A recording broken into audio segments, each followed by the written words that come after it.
Nous sommes à Sacramento en Californie le 12 janvier 2007.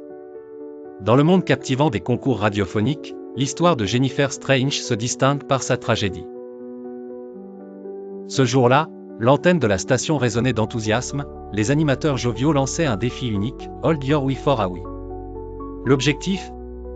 Boire le plus d'eau possible sans céder à l'envie pressante d'aller aux toilettes, pour gagner une console de jeux vidéo très prisée. Les 18 candidats, pour la plupart désireux de gagner le prix pour leurs enfants, s'étaient alignés en studio, une bouteille à la main. Jennifer, jeune mère de 28 ans, s'est engagée dans le concours avec enthousiasme.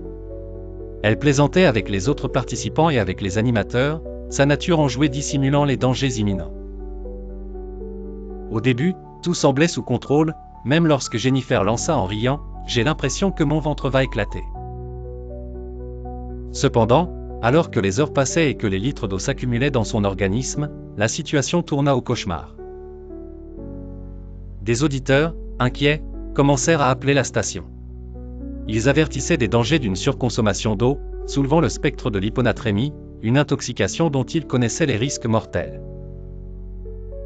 Pourtant, les animateurs, sûrs qu'aucun mal ne pouvait survenir, écartèrent les inquiétudes avec désinvolture, déclarant « Ils ont signé une décharge, tout ira bien ». Ignorant les signaux d'alarme, Jennifer continua le défi. Mais bientôt, la douleur devint trop intense, des maux de tête envahissant la plièrent en deux. Au bord de l'effondrement, elle accepta enfin la défaite et quitta le studio.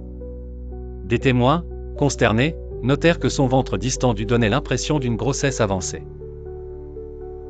À son retour chez elle, Jennifer s'effondra, inconsciente. Quelques heures après, son mari la retrouva, mais il était trop tard.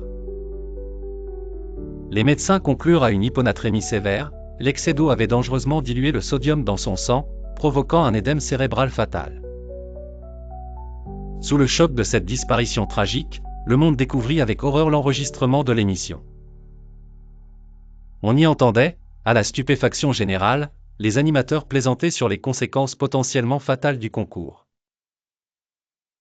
Cette inconscience coûta cher à la station de radio, jugée responsable de négligence. La famille de Jennifer reçut 16,5 millions de dollars, mais rien ne pouvait apaiser leur douleur.